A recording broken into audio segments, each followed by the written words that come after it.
பத்திரிகையாளர் அனைவருக்கும் வணக்கம். இன்றைய தினம் நான் இந்திய கம்யூனிஸ்ட் கட்சியில் வகித்து வந்த பொறுப்புகள் அனைத்திலும் இருந்து என்னை விலகிக் கொள்கிறேன். அதே போல தொழிற்சங்கத்தில் நான் வகித்த பொதுச் செயலாளர் பொறுப்பிலிருந்தும் என்னை நான் விலகிக் கொள்கிறேன். என்னோடு இங்கே அமர்ந்திருக்கக்கூடிய தட்டாஞ்சாவடி தொகுதியினுடைய நிர்வாகிகள் அனைவருமே இங்க இருக்காங்க. இந்திய கம்யூனிஸ்ட் கட்சியினுடைய தட்டாஞ்சாவடி தொகுதியினுடைய நிர்வாகிகள், தொகுதி செயலாளர், துணை செயலாளர், பொருளாளர், தொகுதி குழு உறுப்பினர்கள், கிளை செயலாளர்கள் அத்தனை பேருமே இன்றைய தினம்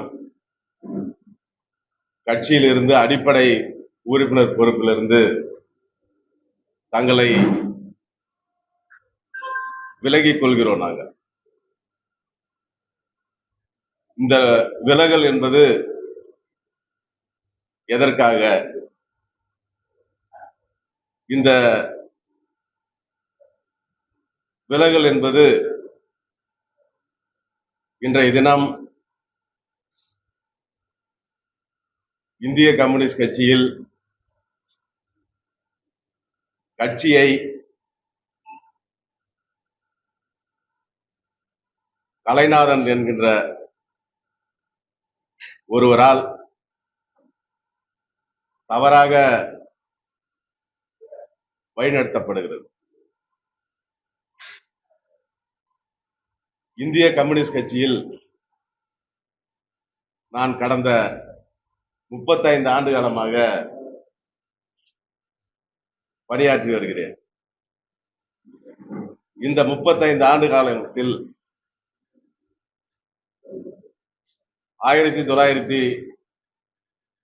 1991 ஆண்டு இந்திய கம்யூனிஸ்ட் கட்சியில் இதே தொகுதியில் இருக்கக்கூடிய புதுப்பேட்டை கிளையில் நான் ஒரு துணை செயலாளராக, கிளையினுடைய துணை செயலாளர் பொறுப்புக்கு தேர்வு செய்யப்பட்டு அதன் பிறகு என்னுடைய உழைப்பை அங்கீகரித்து பல பொறுப்புகளுக்கு நான் வந்திருக்கிறேன். ஒன்றுபட்ட உழவர்கரை கொம்மினுடைய கொம்மின் குழு உறுப்பினராகவும், இந்த 7 தொகுதியை உள்ளடக்கிய இந்த நகராட்சி குழுவினுடைய செயலாளராகவும், இளைஞர் மன்றத்தினுடைய இந்த கொம்மினுடைய இந்த நகராட்சியினுடைய செயலாளராகவும், கட்சியினுடைய உயர்மட்ட செயற்குழு, நிர்வாக குழு, மாநில குழு, கட்சியினுடைய மாநில துணை செயலாளர் உள்ளிட்டு தொழிற்சங்கத்தில் பல்வேறு பொறுப்புகளை இந்த 35 ஆண்டு காலத்தில் நான் பொறுப்பேற்று திறன்பட மக்கள் பணியாற்றி இருக்கிறேன். இந்திய கம்யூனிஸ்ட் கட்சி என்பது சாதாரண உழைக்கக்கூடிய அடித்தட்டு மக்களுக்காக போராடக்கூடிய குரலற்றவனுடைய குரலாக இருக்கக்கூடிய ஒரு அற்புதமான இயக்கம். இந்த இயக்கத்தில் விரும்பிதான் நாங்கள் இவ்வளவு காலம் பணியாற்றி இருக்கிறோம். இப்படி என்னுடைய பணியை பார்த்து கட்சி பல பொறுப்புகள் நான் சொன்ன இந்த பொறுப்புகள்லாம் கட்சி தான் எனக்கு கொடுத்தது. அப்படி கட்சி கொடுக்கப்பட்ட அந்த பொறுப்பை முழுமையாக நான் சிறப்பான வகையிலே நான் நிறைவேற்றியிருக்கிறேன். எந்த நேரமும் இரவு பகல் பார்க்காமல் அது தொழிலாளர் பிரச்சனையா இருக்கட்டும், மக்கள் பிரச்சனையா இருக்கட்டும், அல்லது பாதிக்கப்பட்டவர்களுடைய யாரெல்லாம் பாதிக்கப்பட்டிருக்கிறார்களோ அவர்களுக்காக இரவு பகல் பாராமல் உழைத்திருக்கிறோம். அதன் மூலமாக இன்றைக்கு புதுச்சேரி மாநிலத்திலே ஒரு கம்யூனிஸ்ட் கட்சியினுடைய அடையாளமாக, கம்யூனிஸ்ட் கட்சியினுடைய முகமாக இன்றைக்கு நான் தெரியுறேன்னா அது கட்சி தான். இன்னைக்கு வெளி உலகத்துல இன்னைக்கு சேது செல்வம் அப்படின்னா அது கம்யூனிஸ்ட் கட்சியால தான். அப்படி கம்யூனிஸ்ட் கட்சியால எனக்கு கொடுக்கப்பட்ட பொறுப்பை நான் சிறப்பா உண்மையா அந்த களப்பணியை ஆற்றிருக்கிறேன். அப்ப இன்றைக்கு கட்சியினுடைய வளர்ச்சிக்கு,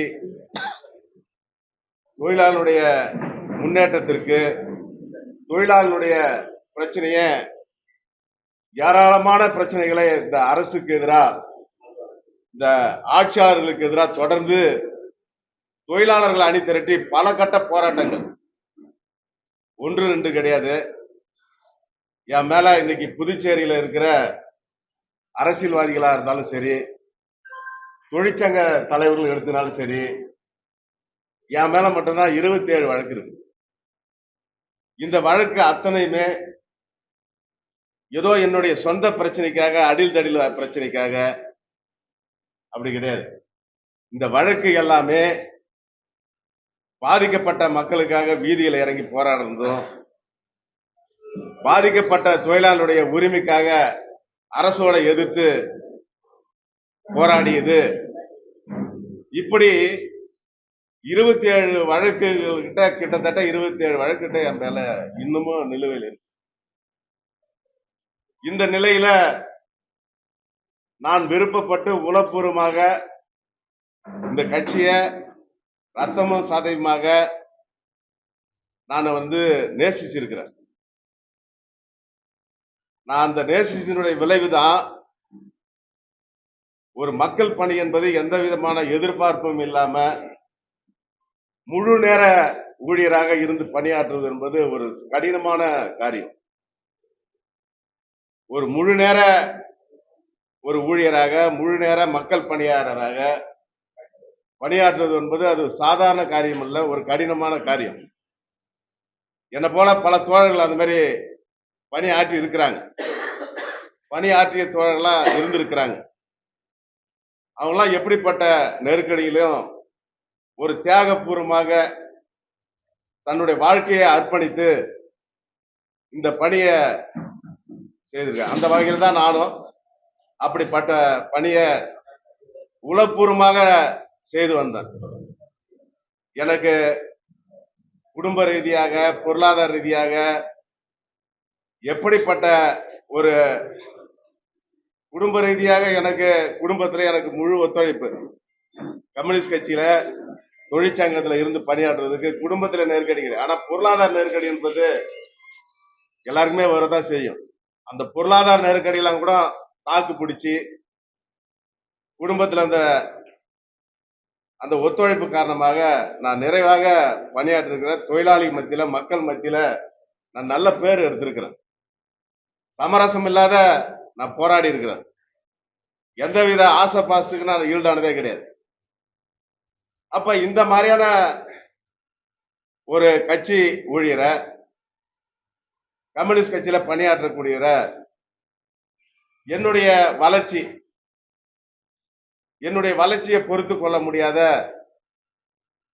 கலைநாதன் போன்றவர்கள் சில கூட்டு சேர்ந்துகிட்டு எனக்கு அவப்பெயரை ஏற்படுத்தும் வகையில, எனக்கு மன உளைச்சலை ஏற்படுத்தும் வகையில என்னுடைய வளர்ச்சியை எப்படியா தடுக்கணும் அப்படின்ற சிந்தனையில செயல்பட்டு இருக்கிறாங்க. இது என்னால பொறுத்து கொள்ள முடியல.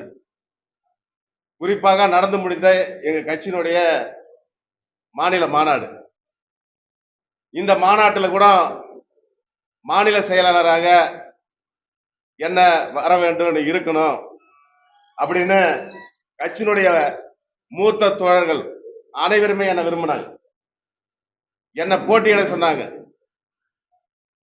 கட்சியினுடைய மூத்த தோழர்கள், முக்கியமான தோழர்கள், நான் பேர் சொல்ல விரும்பல, கட்சிக்கு தெரியுது.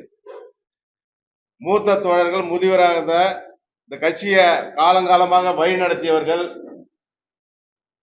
இந்த கட்சிக்கு கௌரவத்தை ஏற்படுத்தியவர்கள், கட்சிக்கு இன்றைக்கு இருக்கிற காலகட்டத்தில் அந்த பொறுப்புக்கு நான் பொருத்தமானவனா இருப்பேன், நீ செயலாளர் பொறுப்புல இருந்து செயல்படணும், நடக்கிற மாநாட்டில் நான் செயலாளருக்கு போட்டிடுறேன், நீ போட்டி போடணும் அப்படின்ற உள்ளிட்டு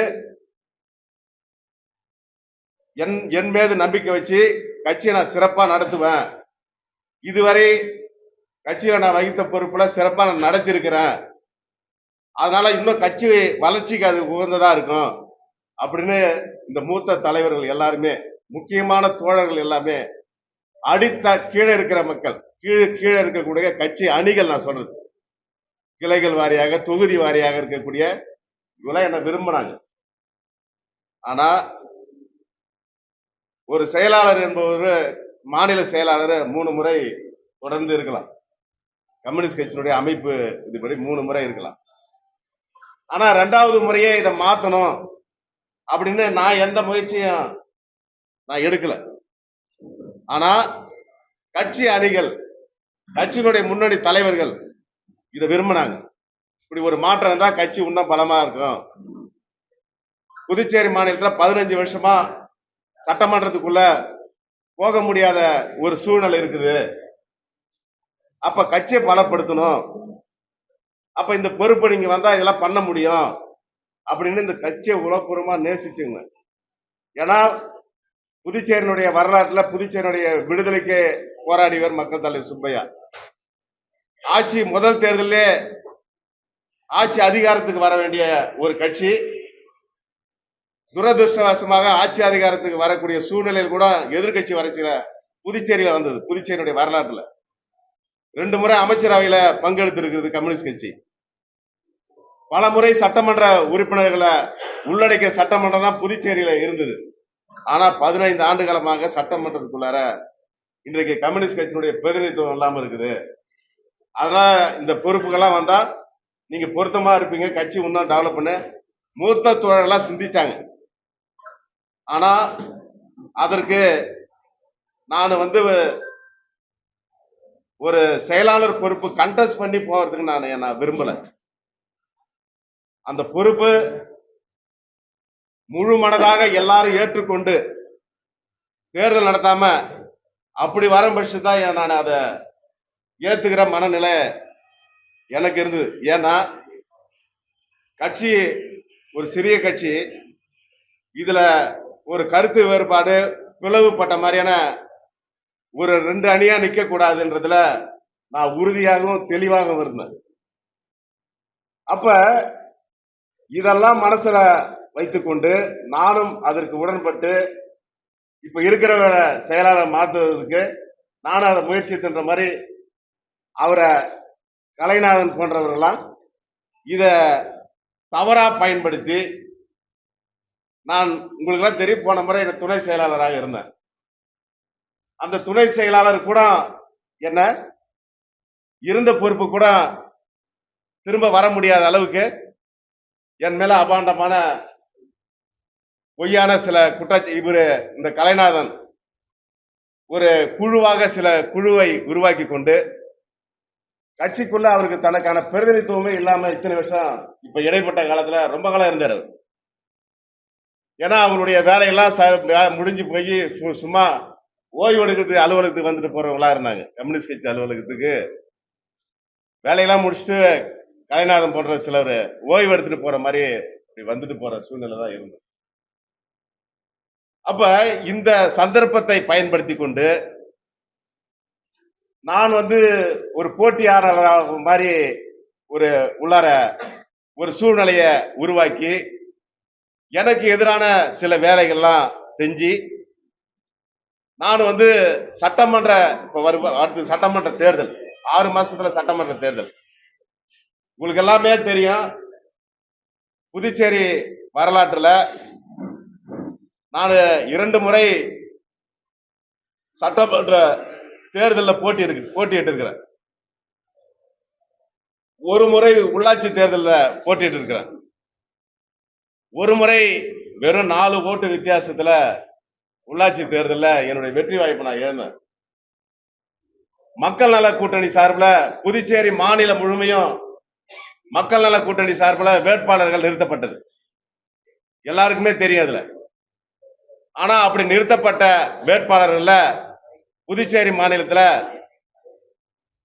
டெபாசிட் வாங்கிய ஒரே வேட்பாளர் கம்யூனிஸ்ட் கட்சி வேட்பாளர் நான் மட்டும்தான். வேற யாருமே அந்த மக்கள் நல கூட்டணியில 2வது இடமோ 3வது இடமோ 4வது இடமோ கூட வரல. டெபாசிட் அனைவருமே இழந்தாங்க. கம்யூனிஸ்ட் கட்சி சார்பில் நிறுத்தப்பட்ட அத்தனை பேருமே அப்படிப்பட்ட ஒரு நிலை வந்து கம்யூனிஸ்ட் கட்சி சார்பில் நிறுத்தப்பட்ட தட்டாஞ்சாவடியில சேது செல்வத்தை இந்த மக்கள் ஒரு அங்கீகரிச்சு 2வது இடம் நீங்க பாருங்க. அப்ப வந்து அசோக் ஆனந்த் வெற்றி பெற, நான் 2வது இடத்துக்கு வரேன். காங்கிரஸ் திமுக கூட்டணி அவங்க தனியா போட்டிட்டாங்க. காங்கிரஸ் திமுக கூட்டணி அந்த அணி சார்பில் போட்டியிட்ட அவங்க 4வது இடத்துக்கு வந்தாங்க. இந்த தொகுதியில 4வது இடத்துக்கு வந்தாங்க. அப்ப மக்கள் நல கூட்டணி சார்பில் 2வது இடத்துக்கு தேர்வு செய்யப்பட்ட. அப்ப இதெல்லாம் ஏன் அதை நான் சொல்றேன்னா, மக்கள் எந்த அளவுக்கு அங்கீகரிச்சிருக்கிறாங்க. அது மட்டும் இல்ல, நடந்து முடிஞ்ச சட்டமன்ற தேர்தல், இந்த தேர்தலில் கம்யூனிஸ்ட் கட்சிக்கு ஒரே ஒரு சீட்டு தான் கொடுக்கப்பட்டது. அது கட்சி என்னை நம்பி முழுமையா மாநில குழு ஒட்டுமொத்த கட்சி என்னை நிக்க வச்சது நான் பெருமையா கருதினது. அது இன்னைக்கு வரையும் நான் அதை பெருமையா எடுத்துக்கிறேன். கம்யூனிஸ்ட் கட்சி ஒரு சீட்டு வந்தா கூட அது சேது செல்வம் போட்டியிட்டா நல்லது அப்படின்னு அந்த வாய்ப்புலாம் எனக்கு கட்சி கொடுத்தது. அது சாதாரண விஷயம் கிடையாது. அப்படி போட்டியிட்ட இந்த தட்டாஞ்சாவடி தொகுதியில முதலமைச்சரை எழுத்து நிற்கக்கூடிய எனக்கு நிலை ஏற்பட்டது. இங்க இருக்கிற பத்திரிகையாளர்களுக்கு எல்லாமே தெரியும், மக்கள் நல கூட்டணி சார்பில் போட்டியிடக்குள்ள தமிழ்நாட்டில் 234 தொகுதி, புதுச்சேரியில் 30 தொகுதி. அப்ப இந்த தொகுதிகளில் ஆயிரக்கணக்கான வேட்பாளர்கள் போட்டியிட்டாங்க. அதுல 2 வேட்பாளருடைய சொத்து மதிப்பு தான் அதிகமான சொத்து மதிப்பு. தமிழ்நாட்டில் வசந்தன்கோ முதலாளி சட்டமன்ற தேர்தலில் அப்ப போட்டியிட்டாரு. அவருடைய சொத்து மதிப்பு தான் தமிழ்நாட்டில் ஒட்டுமொத்தமா போட்டியிட்ட சட்டமன்ற உறுப்பினர்களே அதிகமான சொத்து மதிப்பு. 2வது புதுச்சேரியில போட்டியிட்ட சட்டமன்ற உறுப்பினர்களே அதிகமான சொத்து மதிப்பு அசோக் ஆனந்தனுடைய சொத்து மதிப்பு. இன்னைக்கும் ஆங்கில இந்துல வந்த அந்த கட்டுரை என்கிட்ட இருக்கு. அப்ப ஒரு சாதாரண ஒரு தொழிலாளியுடைய மகன் இப்படிப்பட்டவர்களா எதிர்த்து போட்டியிட துணிச்சலா எந்த விதமான எதிர்க்கும் அடிப்படையாம போட்டிட்டு இருக்கிறோம். ஒரு கட்சியினுடைய கௌரவமா அந்த வாக்கு வாங்கி இருக்கிறோம். முதலமைச்சரை எதிர்த்து 7522 ஓட்டு வாங்கி இருக்கிறது என்பது ஒரு சாதாரண விஷயம் கிடையாது. புதுச்சேரியில கிட்டத்தட்ட நான் வெற்றி பெறதுக்கான சூழ்நிலையும் இந்த தொகுதியில இருந்தது. அப்ப பல முறை முதலமைச்சரா இருந்தவர், நான் தான் முதலமைச்சர் சொல்றாரு. அப்படிப்பட்ட நிலையில கூட எந்த விதமான ஊசலாட்டமும் இல்லாம ஒரு உறுதித்தன்மையோட இவ்வளவு வாக்கு வாங்கி இந்த தொகுதியில இன்னமும் கள பணியாற்றின்னு இருக்கிறோம். அப்ப இன்றைக்கு எல்லா அரசியல் கட்சிகளுமே தேர்தல் பணி எப்போ தொடங்கியாச்சு. நீங்க பாருங்க, நான் சொல்றது எல்லா அரசியல் கட்சியுமே தேர்தல் பணி தொடங்கி 6 மாசம் ஆயிடுச்சு. ஆனா இப்பதான் நாங்க 4 தொகுதியில நிக்க போறோம் அப்படின்னு நம்ம முடிவெடுத்து சொல்லி ஜனங்களை போய் அணி திரட்டி மக்களை நம்ம கருத்துக்கு நம்ம கொள்கைக்கு இந்த அரசியல் சூழ்நிலைய மாற்றி கொண்டு வர முடியுமா அப்படின்னா இப்பதான் அந்த சிந்தனைக்கே வரும். இதெல்லாம் ஒரு அரசியல் ரீதியா உடனடியே செய்ய வேண்டிய காரியம்லாம் இன்றைக்கு தாமதப்படுத்துறதுனால நம்ம சட்டமன்றத்துக்குள்ள போக முடியாத ஒரு நிலை ஏற்படுது. அப்ப இதெல்லாம் காலத்தோடு செஞ்சு அதற்கான பணிகள் செஞ்சாதான் மக்கள்கிட்ட போக முடியும். இன்னைக்கு இல்லைன்னா போக முடியாது. தேர்தல அன்னைக்கு கூட்டணி எல்லாம் பேசி முடிவு பண்ணி அந்த நேரத்துல நாளைக்கு போய் வேட்பாளர் அழைச்சு நாளைக்கு போன ஜனங்க வாக்களிக்கிற சூழ்நிலை புதுச்சேரியில இருக்குதா?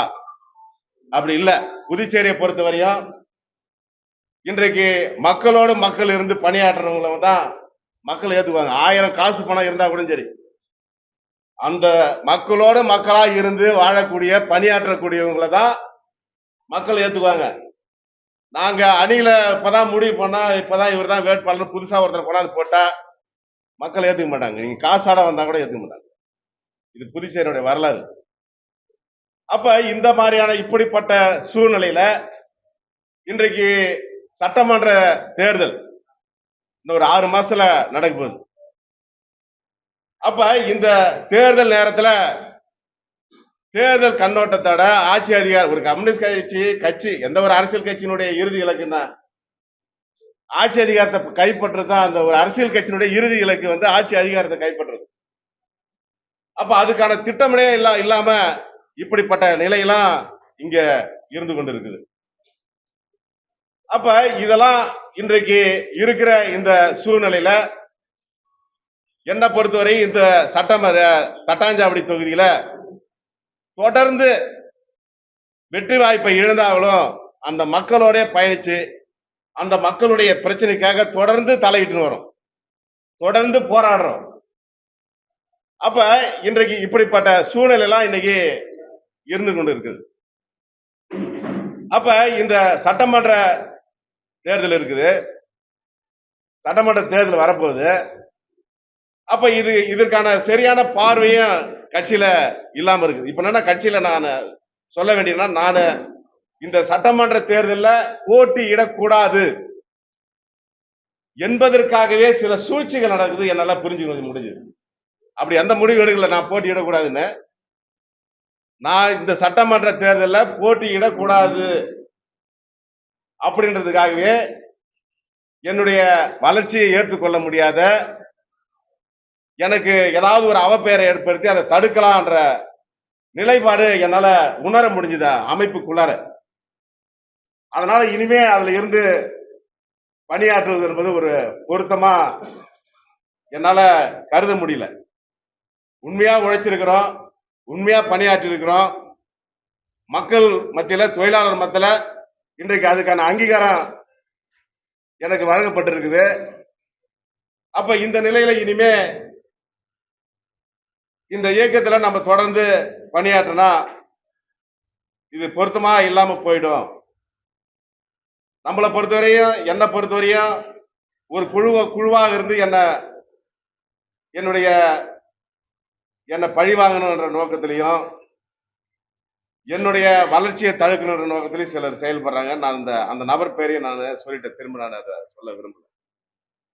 அதனால ஒட்டுமொத்தமா இப்பொழுதைக்கு நான் வகித்த கம்யூனிஸ்ட் கட்சியில அனைத்து பொறுப்புகளிலிருந்தும், தொழிற்சங்க பொறுப்புகளிலிருந்தும், அதே போல இங்க இருக்கக்கூடிய அத்தனை இவங்கதான் நிர்வாகி, தட்டாஞ்சாவடி தொகுதியினுடைய செயலாளர், துணை செயலாளர், பொருளாளர், கிளை செயலாளர்கள், தொகுதிக்குழு உறுப்பினர் அத்தனை பேருமே வந்துட்டாங்க.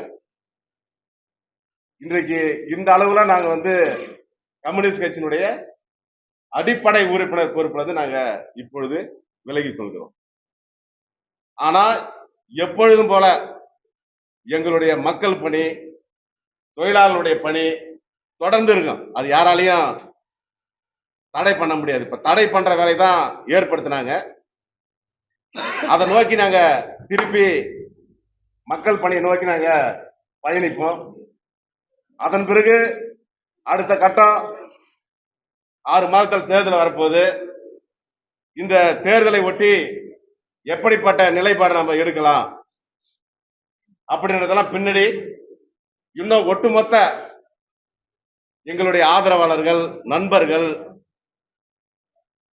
இப்ப இன்னும் பல பேர் வர முடியாத அவங்க சொந்த காரணமா வெளியில போயிருக்கிறவங்க, இவங்களாம் ஆலோசனை பண்ணி எதிர்காலத்துல நாங்க எப்படிப்பட்ட முடிவை எடுக்கலான்றத உங்களுக்கு பின்னாடி தெரிவிக்கின்றது மாதிரி நான் தெரியப்படுத்துகிறேன். அதே போல என்னுடைய இத்தனை ஆண்டு கால போராட்ட மக்கள் பணியில எனக்கு முழு ஒத்துழைப்பு பத்திரிகையாளர். அவங்க இல்லைன்னா இன்னைக்கு நான் வெளி உலகத்துல சேது செல்வம் கம்யூனிஸ்ட் கட்சியால தான் தெரிஞ்சுது. ஆனா வெறும் கம்யூனிஸ்ட் கட்சி என்னை கொண்டு போய் வெளியில மக்கள் மத்தியில என்னை போய் சேர்த்தது பத்திரிகையாளர்கள். அதை கூட பல நேரத்துல என்ன விமர்சனம் பண்ணிருக்கிறாங்க தப்பா. நீ பத்திரிகையாளர்லாம் வந்து நீ கூப்பிட்டா வராங்க, நீ பணம் கொடுத்து தான் கூப்பிடுறாங்கலாம் என்ன சிறுமப்படுத்துறாங்க. இதுவரை யாராவது ஒருத்தவங்க இங்க இருக்கிறவங்கலாம் நான் நேசிக்கக்கூடியவங்க, சகோதரர் மாதிரி என் பேர்ல அவ்வளவு அன்பு நட்பு மரியாதை வச்சிருக்கீங்க, என்னுடைய சர்வீஸை நேரடியா பார்த்தவங்க, நான் ஒரு படி மேல வந்தா நல்லது அப்படின்ற விரும்புறவங்க பத்திரிகையாளர்கள் தான் இருக்கிறாங்க. என்கிட்ட இதுவரை எந்த ஒரு பிரதிபலனுமே யாருமே எந்த பத்திரிகையாளருமே இதுவரை எதிர்பார்த்ததும் கிடையாது, நானே அதை செஞ்சதே கிடையாது. எனக்கு ஒரு பத்திரிகையில மீடியாவில் ஒரு முக்கியத்துவம் கொடுத்து வர செய்தியை கூட விமர்சனம் பண்ணி பொறுத்துக்க முடியாத இப்படிப்பட்ட நிலையெல்லாம் இருக்குதுன்றத உங்களுக்கு தாழ்மையான சொல்லிக்கிறதுக்கு விருப்பப்பட்டுதான் இந்த பத்திரிகையாளர் சந்திப்பு நான் இதை இன்னைக்கு ஏற்பாடு செஞ்சிருந்தேன். இந்த பத்திரிகையாளர் சந்திப்பு வந்ததுக்கும் இதுவரை என்னுடைய போராட்ட செய்தி, நான் நடத்திய இயக்கங்கள், மக்கள் பணிகள், மக்களுக்காக இந்த செய்தியை நீங்க வெளிக்கொண்டு போன அனைவருக்கும் நன்றியை சொல்லி இதோட என்னுடைய பத்திரிகை சார்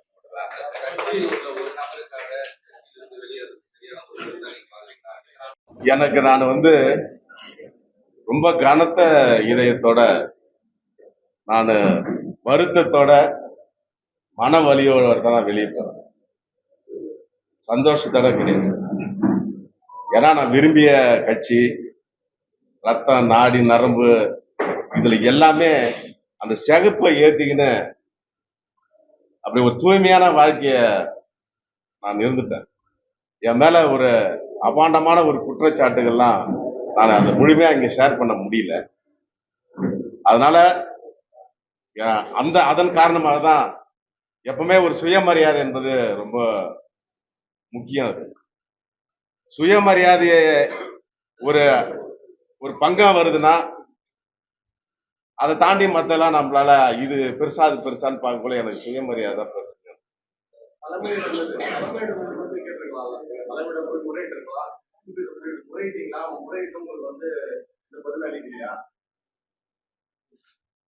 தலைமை இப்ப வந்து போன மாநில மாநாட்டுக்கு முன்பு இருந்த தலைமை வேற, இப்ப இருக்கிற தலைமை ஒரு குழுவாக என்னுடைய வளர்ச்சி பிடிக்காம என்னெல்லாம் சொன்னா டிஸ்டர்ப் பண்ணா நான் ஒண்ணு வெளியேறணும், இல்லைன்னா அமைப்புக்குள்ளே இயக்கத்துக்குள்ளே ஒண்ணுமே இல்லாம நான் உட்கார்ந்து இருக்கணும்ன்ற மாதிரியான நிலை இருக்குது. இதை நான் புரிஞ்சுக்கின்னு தெளிவா தான் நான் இந்த முடிவு எடுத்திருக்கிறேன். என்னை பொறுத்தவரையும் அந்த இயக்கம் அழிஞ்சு போகணுன்ற சிந்தனை அப்படி கிடையாது. ஏன்னா அந்த இருக்கிற ஏராளமான அர்ப்பணிப்புணர்வோட வேலை செய்யற தோழர்கள் நிறைய இருக்கிறாங்க, உண்மையான தோழர்கள்லாம் இருக்கிறாங்க. இன்னைக்கு நடத்தக்கூடியவங்க வழி நடத்தக்கூடியவங்க சரியில்லை, அதுல ஒரு மாற்றம் வருது, அதுல ஒரு நம்ம விரும்புற மாதிரி ஒரு நல்ல சூழ்நிலை இருக்குதுன்னா அதை வரவேற்போம் கூட. நான்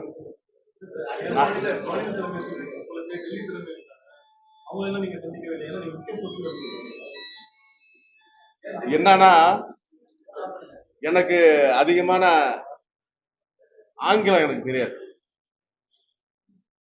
ஓரளவுக்கு புரிஞ்சுக்குவேன், பேசுறது எனக்கு தெரியாது.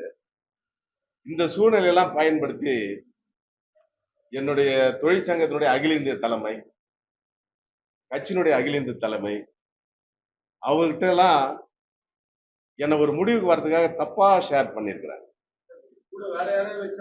இல்ல நான் சொல்லிடுறேன், இந்த மாதிரி தப்பா ஷேர் பண்ணி இதெல்லாம் எல்லாமே நான் கேள்விப்பட்டு அதுக்கான ஒரு கூட்டம் நடக்குது. இது சம்பந்தமா இது நாங்க பேசிட்டேன் அப்படின்னு சொல்றாங்க. பேசிட்டு வந்து தான் பேசுறேன். அப்ப அது ப்ரிப்பேர் ஆகுறாங்க தானே, எனக்கு எதிரான ஒரு சூழ்நிலைய ஏற்படுத்துறாங்கன்னு தானே அது. இதை நான் வந்து ஆழ முடிவெடுத்து கிட்டத்தட்ட ஒரு மாசத்துக்கு மேல அது நான் தூங்கி, எப்படி நான் சொல்றதுதான், நடா இத்தனை ஆண்டு காலம் நம்ம வந்து ஒரு இயக்கத்துல உளப்பூர்வமா விரும்பி இருந்த இயக்கத்துல இது மாதிரி நடக்குது, அப்படின்னு சொல்லிட்டு தூங்கியே கிட்டத்தட்ட 1 மாசம் எனக்கு நாளாயிடுச்சு. அப்ப இந்த காலம் இதுக்கப்புறம் உரிமையோட சுயமரியாதைக்கு பங்கம் விளைவிக்கிற மாதிரி, நம்மளுடைய மரியாதையை கெடுக்கிற மாதிரி புது வாழ்க்கைக்கு, அதனால இனிமே வேணாம், நம்ம விலகி இருப்போம். இதுக்கப்புறம் கட்சியில அடுத்த கட்ட நிலையில இருக்கிறவங்க, கட்சியில இருக்கிற மற்ற தோழர்கள், இது என்னுடைய விலகல் சம்பந்தமா யோசிப்பாங்கல்ல, எதால இது நடந்தது, கட்சி பேசல பேசட்டும் அப்படின்ற நிலையில தான் நான் இப்ப விலகிறேன்.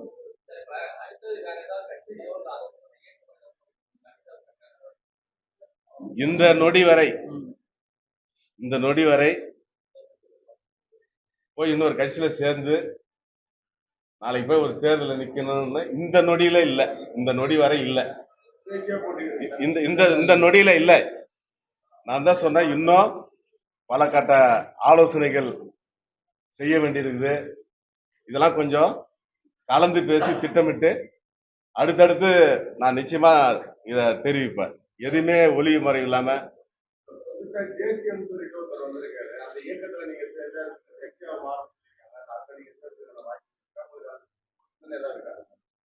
இப்போதைக்கு நான் அப்படியே பிளாங்கா இருக்கிறேன். விலகல் மட்டும்தான். போய் சேர்றது, அடுத்த கட்டம் என்ன முடிவு அப்படின்றது ஒரு துளி கூட இந்த நிமிஷம் வரையும் நான் அதை பத்தி சிந்திக்கவே இல்லை.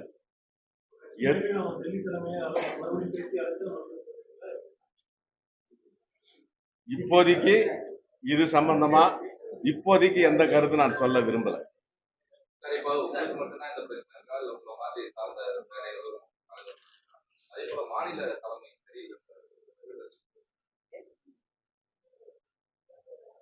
இந்த மாநாட்டுக்கு பிறகு ஒரு தலைமை வந்திருக்குது, அதுக்கு முன்னாடி ஒரு தலைமை வந்திருக்கு. அந்த தலைமையில உள்ள இந்த சந்தர்ப்பத்தை பயன்படுத்தி கலைநாதன் போன்றவர்கள் எல்லாம் தவறா வழி நடத்துறாங்க. அது கட்சியினுடைய வளர்ச்சி பாதிக்கிறது என்னுடைய கருத்து. அதனால அப்படிப்பட்ட நபரெல்லாம் கட்சி யோசிக்கணும். இனிமே கட்சி இன்றைக்கு முக்கியமான தலைவர்கள் எல்லாம் உங்களுக்கு எல்லாம் தெரியும், கம்யூனிஸ்ட் கட்சியில வயசு வரம்பு இருக்குது, பொறுப்பு வரம்பு. ஆனா செயல்படக்கூடாதுன்னு கிடையாது, பொறுப்புக்கு தான். அப்படி விஸ்வநாதன், ராமூர்த்தி, கீதநாதன், அபிஷேகம் போன்றவங்கலாம் அந்த வயது வரம்பு காரணமாக இன்றைக்கு அந்த பொறுப்புல இருந்து விடுவிக்கப்பட்டிருக்காங்க. ஆனா அவர்களை முற்றாக புறக்கணிச்சு வச்சிருக்கிற மாதிரி எனக்கு பொறுப்புகள் இருந்து விடுவிக்கிறது வேற. ஆனா அவர்களுக்கான இத்தனை ஆண்டு கால உழைப்பு, சேவை, அதற்கு ஒரு மதிப்பு, ஒரு ஆலோசனைன்ற வகையில இன்றைக்கு அதெல்லாம் குறைந்து வருது. அதெல்லாம் இதுக்கு காரணமான்ற மாதிரி எல்லாம் நான் எனக்கு உணர முடியுது. 100% தட்டாஞ்சாவடி தொகுதியில் நான் போட்டியிடுவேன்.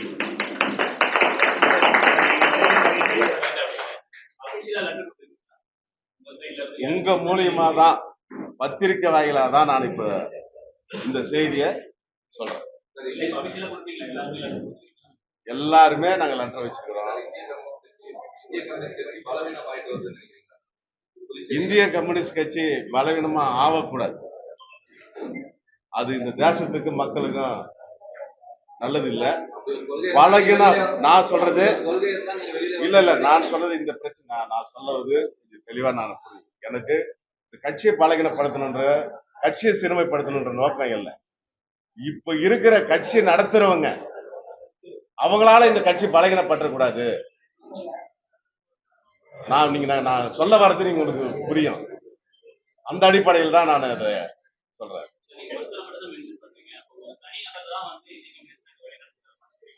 அது மாதிரி ஒரு சூழ்நிலைக்கு இன்னைக்கு தள்ளப்பட்டிருக்கேன். நான் தான் சொன்னேன், அந்த மாநாட்டை ஒட்டி நடந்த சில பிரச்சனைகள்லாம் உங்களுக்கு குறிப்பிட்டு நான் சொன்னேன்ல, செயலாளர் மாற்றம், இது அவர் சந்தர்ப்பமா பயன்படுத்தி உள்ள உட்கார்ந்து இந்த மாதிரி வேலை செய்யற மாதிரி